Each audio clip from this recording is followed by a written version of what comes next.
Olá, investidor! Bem-vindo novamente ao canal. Então vamos sair aqui para o nosso segundo vídeo de 2021, vamos começar o ano com tudo e dessa vez vamos falar agora para as nossas perspectivas para do ano de 2021. Então eu já falei aqui sobre, eu fiz uma retrospectiva no final do ano aí sobre o ano de 2020, né? O primeiro vídeo desse ano foi um vídeo falando sobre os IPOs de 2020, né? E o que a gente está vendo aqui para 2021, fizemos um relatório bastante bacana, tem um relatório bastante interessante, legal. Vou deixar o link para esse vídeo para vocês aqui na tela, tá? E o vídeo de hoje, então, falar sobre as perspectivas para esse ano que está começando agora, né? Então, mas antes disso, queria pedir para você que ainda não está inscrito, se inscrever no canal e ativar as notificações e deixar o seu like, tá bom, pessoal? Então, bora lá. Gente, o que a gente está esperando aqui, né? Eu vou dividir esse vídeo, né? Eu vou falar primeiro um pouquinho de política, depois eu vou falar sobre a macroeconomia e depois sobre a bolsa, tá? Do lado político, tá? Esse a gente vê como o último ano com possibilidades concretas de reforma. Ano que vem já é um ano de eleições presidenciais, então qualquer tipo de reforma concreta em nível federal já fica bastante, né, diminuído, tá? Então é um ano que não acontece praticamente nada, é um ano muito difícil de aprovar coisa, né? E o que a gente vê é que as negociações, tanto na Câmara quanto no Senado, elas só vão se retomar depois das eleições para a presidência das duas casas, que vai ocorrer no dia 1º de fevereiro, tá? E a gente tem algumas reformas aí, né? Então a gente tem a reforma tributária, reforma administrativa, né? Privatizações, todo esse tipo de coisa está em pauta para esse ano, só que a gente enxerga que vai ser um ano bastante difícil de você conseguir a aprovação dessas pautas, porque a maioria delas são pautas bastante impopulares, tá? Então não são pautas que geram muitos votos para os nossos deputados, para os nossos senadores, né? Então eles têm uma grande resistência, tem muitos interesses envolvidos, né? Então do lado eles estão às vezes, né, defendendo os governadores de um lado, então tem muitos interesses envolvidos, a gente vê ainda que tem bastante dificuldade para aprovar essas reformas que são muito necessárias para a questão fiscal do Brasil. Então acho que esse ano, né, a gente deve ver do lado da economia brasileira, do lado da política, o grande tema que vai permear esse ano é a questão fiscal no Brasil, tá? Então a gente tem uma dívida pública aí que pode chegar batendo 100% do PIB, né? Uma dívida aí de 4,5 trilhões de reais, uma dívida líquida, né? De 4,5 trilhões de reais. E o que a gente tem visto é que a qualidade dessa dívida, né, ela tem se deteriorado nos últimos anos. Então, desde o governo Bolsonaro, no começo do governo Bolsonaro, a gente tem visto uma dívida com prazo cada vez mais curto, né? E as taxas de juros futuras também têm subido, né, aos poucos. Então, o que a gente vê aí é que existe uma preocupação do mercado em relação à questão fiscal aqui no Brasil, tá? E acho que deve ser o principal ponto aqui internamente, junto com o andar da recuperação da economia, da retomada da economia aqui, deve ser o ponto para a gente ficar de olho. Qualquer reforma que passe, que melhore a situação fiscal no Brasil, vai ser bastante positiva e bem vista pelo mercado, tá? Do lado da macroeconomia, falando primeiro num panorama um pouco mais global, né, o que a gente vê é que a gente ainda tem um cenário de liquidez generalizada, então muita liquidez, muito dinheiro, né, e um contínuo otimismo com as vacinas, tá? Então a gente vê as vacinas estão sendo aplicadas ao redor do mundo já. Alguns países, tios meus que moram fora do Brasil já receberam a vacina, por exemplo, já recebi a notícia que eles já foram vacinados esses dias, né? São um pouco mais velhos, tá? Então, a gente vê que as vacinas estão acontecendo ao redor do mundo, ainda no Brasil, né? E isso é muito bom para nós investidores, né? À medida que quando você tiver um percentual da população vacinado que permita que as atividades econômicas comecem a se normalizar, né? Isso vai ser bem visto para as empresas. Quanto antes a atividade econômica se retomar, quanto antes, né, as restrições de circulação e em função da pandemia, né, forem levantadas, a gente deve ver uma reação positiva do mercado, tá? E o que a gente vê lá fora é que ainda com os juros nos países ao redor do mundo continuam muito baixos, tá? Isso aliado aí a um crescimento forte do PIB mundial, né? Então a gente vê o PIB esse ano agora, estimativa do Instituto Monetário Internacional, um crescimento de 5% do PIB global nesse ano, tá? Vindo numa base de 2020 muito fraca, né? Mas então o PIB global reagindo aí. A China, por exemplo, a estimativa é de crescimento de mais de 8% para esse ano, tá?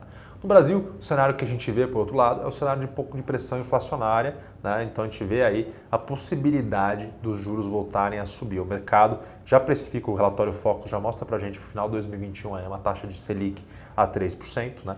Então isso já vem, isso já está nas expectativas do mercado faz um tempo, depois a gente vê a inflação, apesar de controlada, existe a possibilidade de que o Banco Central eleve os juros para manter ela sob controle. O PIB deve apresentar esse ano um crescimento forte, tá? Mas a gente ainda vê que isso vai ser muito aquém ainda do prejuízo que foi gerado pela pandemia. Então a gente não deve conseguir retomar o patamar pré-pandemia, tá? E como que isso tudo, né, falando um pouco internacional primeiro, agora se traduz para as bolsas, tá? Para as bolsas mundiais a gente vem na tendência de alta. Então, mesmo com os patamares históricos atingidos agora em dezembro, né? Então as bolsas estão em níveis historicamente recordes, né? A gente vê que ainda tem muito apetite por risco, tá? Então, a gente gosta de chamar, tem o famoso TINA, there is no other alternative, né? There is no alternative, não há alternativa. Então, você tem muita liquidez, muito dinheiro sobrando no mundo e poucas opções boas que vão entregar bons retornos, né? E as ações, as bolsas, acabam sendo bons investimentos nesse cenário. E vale notar também, pessoal, que quando a gente olha para os... Muitas vezes a gente usa os indicativos, né? Múltiplos, preço-lucro, para ver se um ativo está caro ou barato. A gente faz essa mesma coisa para as bolsas, né? E a gente vê os índices preço-lucro também em níveis historicamente altos, só que hoje nós temos um cenário, né, em que a gente tem juros mais baixos do que historicamente e também um crescimento, né, que é aí para esse ano acima da média histórica, vindo uma base baixa, é claro, tá? Mas o que justifica que o múltiplo pago para esse ano seja acima da média histórica. Então a gente tem que tomar muito cuidado ao analisar múltiplos principalmente, tá? A olhar para uma série histórica e falar o múltiplo histórico do Ibovespa é de 12 vezes preço-lucro, né? Isso era em um Brasil onde a gente tinha um juros a 14%, né? Ou que seja, se falar desde 2015 para cá, a média foi 12 vezes PI, né? E o juros médio foi 8%, né? E vamos dizer que o índice cresceu, o lucro do índice cresceu durante esse período a uma taxa de 15% ao ano. O que a gente vê hoje é um ambiente que a gente tem um crescimento do lucro maior, vindo numa base mais baixa, e o nível de juros muito mais baixo. Então, que se fosse 8%, hoje é menos da metade. Está falando de 2%. Se colocar uma média aí para esse ano, vamos falar de 2,5%, menos de 2,5%. Tá? Então, isso, pensando para dentro de uma perspectiva do múltiplo preço-lucro, justificaria um múltiplo preço-lucro mais elevado do que a média histórica. Então, a gente tem que tomar bastante cuidado a fazer uma análise olhando para uma média histórica, para ver, essa média histórica faz sentido? Né? Então, para o Brasil, a minha opinião é que não faz sentido, porque hoje a gente vive um cenário bastante diferente do que era o Brasil do passado. Hoje é um Brasil com juros mais baixos, então é um cenário muito diferente, a gente tem que ter isso sempre em mente, tá, pessoal? Mas, então, voltando aqui às bolsas internacionais, a perspectiva de alta nas bolsas internacionais, por esses fatores citados aqui, tá? Na bolsa brasileira, a gente continua enxergando também um cenário positivo, mas a gente acredita que você deve também ter sempre muita atenção aí aos setores nos quais você vai investir e também as classes de ativos, né, dentro da bolsa. O que a gente vê aqui dentro da nossa bolsa tendo um desempenho positivo esse ano, commodities e bancos, tá? Então a gente vê fluxo internacional, juros e menores custos, né? Então a gente está vendo aqui, são dois setores que devem se beneficiar desse cenário. Do lado das commodities, a liquidez global, aliado ao crescimento do PIB mundial, deve continuar beneficiando as commodities, de minério de ferro, petróleo, todos se beneficiando, assim como a papel e celulose. Papel e celulose ainda tem um fator do consumo do varejo eletrônico, que tem impulsionado a demanda por papel, né, papelão ondulado, né, por caixas de papelão. Tá? Então, o setor que vai se beneficiar, o setor bancário, a gente deve começar a ver talvez alguma reversão aí nas PDDs dos grandes bancos nesse ano, né, e a economia retomando um pouco, os grandes bancos também devem continuar melhorando a sua rentabilidade.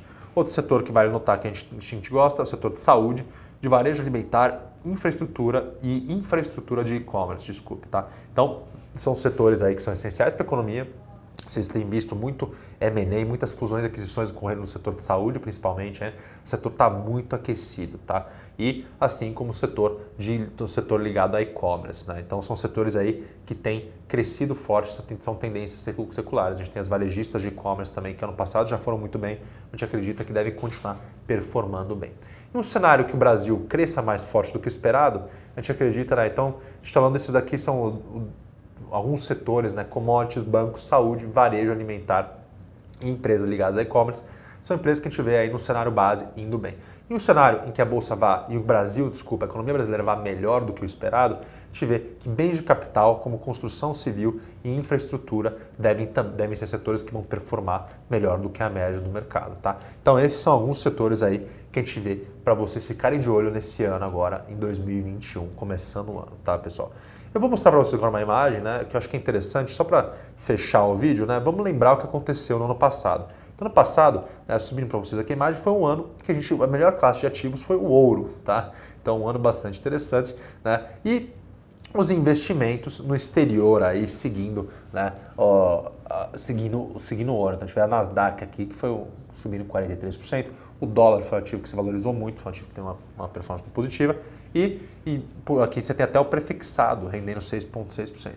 E as ações, né, as classes de ativos que foram pior foram as small caps, dividendos e fundos imobiliários. Então é interessante até falar em termos de classe de ativos para esse ano, né? A gente falou muito de setores dentro do mercado de ações, mas a gente acredita que esse ano vai ser um ano muito bom para as small caps, tá? Elas ficaram para trás ano passado, né? A gente vê que esse deve ser um ano positivo. Então eu queria aproveitar para deixar para vocês aqui, né, o analista Eduardo Guimarães, ele acabar de embolsar hoje mesmo, ele soltou para os assinantes da série dele um relatório, recomendou a venda de uma ação que subiu 70%, tá bom? Então ele estava embolsando uma operação com ganho de 70%. As séries Small Caps, a carteira está indo muito bem aí, com uma performance bastante acima do índice Small Caps e do Ibovespa desde o seu início, tá?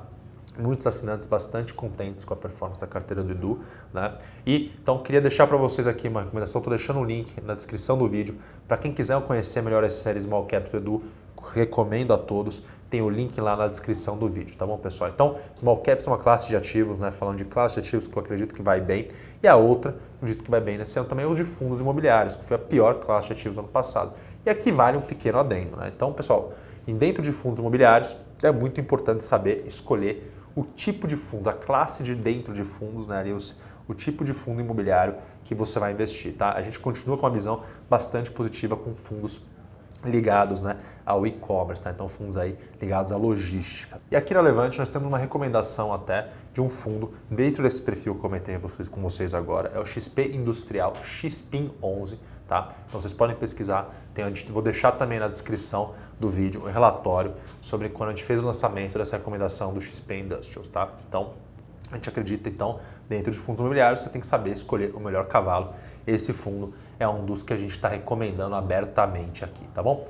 E, gente, então vou ficar por aqui. Qualquer dúvida, deixa nos comentários abaixo. Não deixa de entrar na descrição do vídeo, conhecer um pouco mais sobre a série Small Caps e também baixar o nosso relatório aqui sobre o vídeo sobre o XP Industrial, tá bom? Grande abraço e até a próxima.